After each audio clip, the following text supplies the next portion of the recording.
ও আল্লাহর পয়গম্বর আইয়ুব, আপনি আপনার স্ত্রীর উপরে রাগান্বিত হবেন না। আপনি রাগান্বিত হইয়া আপনার স্ত্রীর জন্য আপনি বলেছেন 100টা বেতের আঘাত করবেন। আপনার স্ত্রী কিন্তু অন্যের বাড়িতে চুরি করে নাই। আপনি জানেননি গো, আপনার স্ত্রী আপনার সামান্য জরুরত পূর্ণ করার জন্য মাথার চুল কেটে টাকা নিয়ে হাজির হয়েছে। বিবি রহিমা তো কোনো কষ্ট পায় না। না, বিবি রহিমার কাছ থেকে শিক্ষা নাও। বিবি রহিমা 2টা হাত আকাশের দিকে উঠায়া কয়, আল্লাহ গো, অগো প্রভু, অপ্রভু, আল্লাহ আমার স্বামী আমাকে যত কষ্ট দেখ মারুক, এতে আমি কষ্ট পাই না। আল্লাহ তুমি আমার স্বামীরে সুস্থ করে দিলাও, আমার স্বামীকে তুমি সুস্থ করে দাও। স্বামীর জন্য তো কোনো দোয়া করে এমনিতেই দেখে গেল আইয়ুব আলাইহিস সালাতু ওয়াস সালামের পুরা শরীরে পছন্দ হতে শুরু হয়েছে। দেহ থেকে গোশতগুলি কষাই কষে পড়ে যাচ্ছে।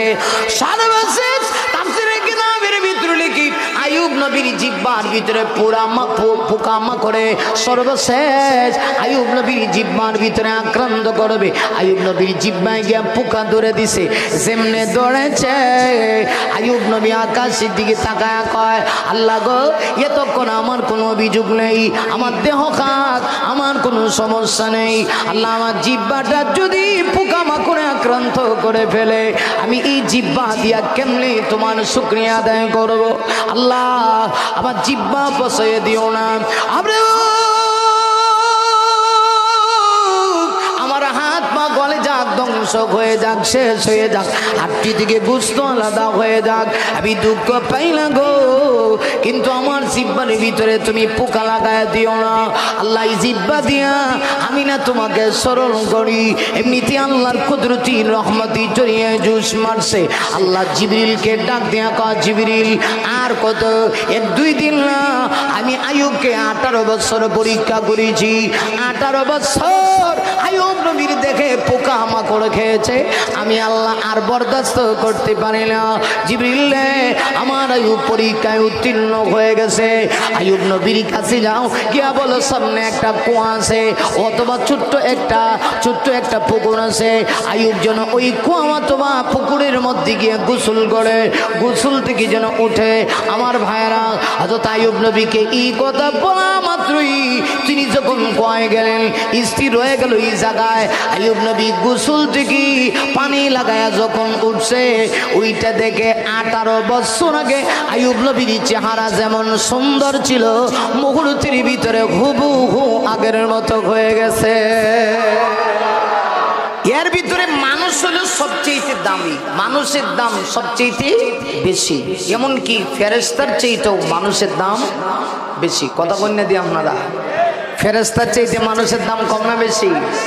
হ্যাঁ, আমরা অনেক সময় দেখা যায় কোনো মানুষ যদি ভালো হয়, চরিত্র ভালো হয়, চেহারা খুব সুন্দর করে, চেহারাটা লাগে ফেরেশতার মতো সুন্দর, আল্লাহ তখন খুব নারাজ হয়। আল্লাহ খুব নারাজ হয়, কারণ কি? আল্লাহ কয় না, বান্দা তুই তোরে চিনছস না, আমি তোরে পৃথিবীর সবচেয়ে দামি করে আমি তোরে বানাইছি। সুবহানাল্লাহ জোরে কর।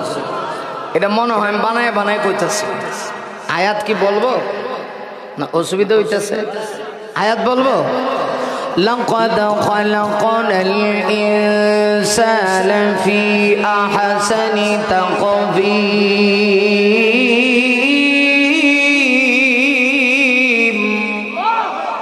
আরো জোরে বলা যাবে কি? আল্লাহু আকবার। আল্লাহ কয় আমি মানুষরে সবচেয়ে বেশি সুন্দর করে, সুন্দর আকৃতি দিয়া, দামি করে আমি মানুষরে আমি আল্লাহ বানাইছি। সুবহানাল্লাহ। না,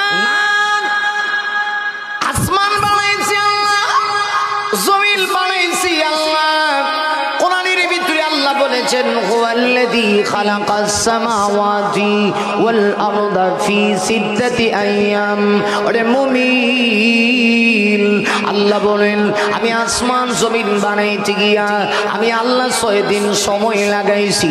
আল্লাহ চাইলে গোটা পৃথিবী যেমন সব কিছু আসমান জমিন বাদ দিয়া আল্লাহ কোন বলেছেন ফায়াকুন হয়ে গেছে, আল্লাহ চাইলে এটাও করতে পারতেন, কিন্তু না। আল্লাহ ডাক দেয়া কয় মুমিন রে, আসমান জমিন বানাইতে গিয়া আমি আল্লাহ 6টা দিন সময় লাগাইছি। ওরে মুমিন, আর পৃথিবীতে যা কিছু আছে আমি শুধু কোন বলেছি, সাথে সাথে হয়ে গেছে। কোন মানে হয়ে যাও, ফায়াকুন সাথে সাথে হয়ে গেছে।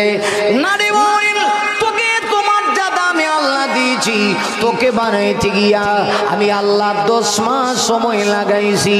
মুমিনলে তোর কত দাম জানোস রে? ফেরেশতা তোর সব কিছু তৈরি করেছে। মায়ের এক ফোঁটা না পাক পানি থেকে আমি আল্লাহ তোকে বানাইছি, কিন্তু ফেরেশতা তোর স্ট্রাকচার লৌহে মাহফুজের ভিতরে যখন তৈরি করেছে, ওরে মুমিন, ফেরেশতা তোর বডির সব কিছু লাগাইছে, কিন্তু আমি আল্লাহ তোর চেহারাটা আমার কুদরতি হাত দিয়া বানাইছি। কেন জানোস নি মুমিন? তুই আমার কুদরতি পায়ে সাজদা দিবি, আমার গোলামি করবি, তোর দাম সবচেয়ে বেশি, তোর মর্যাদা সবচেয়ে বেশি, ঠিক কিনা? তোর মর্যাদা সবচেয়ে বেশি, কিন্তু আমরা বুঝি না। অনেক সময় আমরা বলি যে এই লোকটা চেহারাটা ফেরেশতার মতো। আর ফেরেশতা কি বেলা?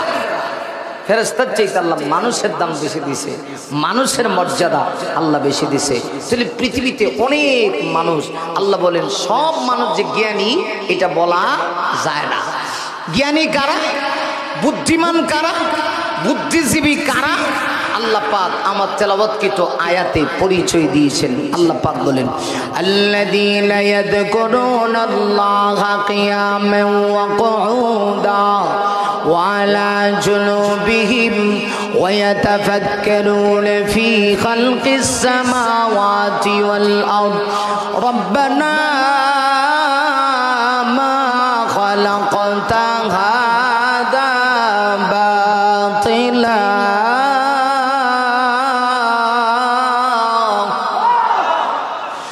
সুবহানাকা ফাকিনা আযাবান নার।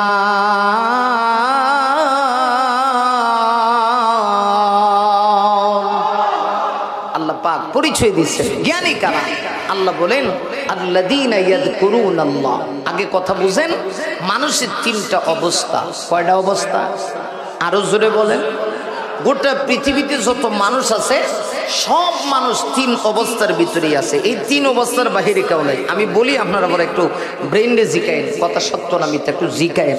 আল্লাহর কোরআনের কথা, এটা তো মিথ্যা হওয়ার কোনো সম্ভাবনা নাই। নারী মুমিন, আল্লাহর কোরআনের কথা। ও আল্লাহর পয়গম্বর, আপনি আপনার স্ত্রীর উপরে রাগান্বিত হবেন না। আপনি রাগান্বিত হইয়া আপনার স্ত্রীর জন্য আপনি বলেছেন 100টা বেতের আঘাত করবেন। আপনার স্ত্রী কিন্তু অন্যের বাড়িতে চুরি করে নাই।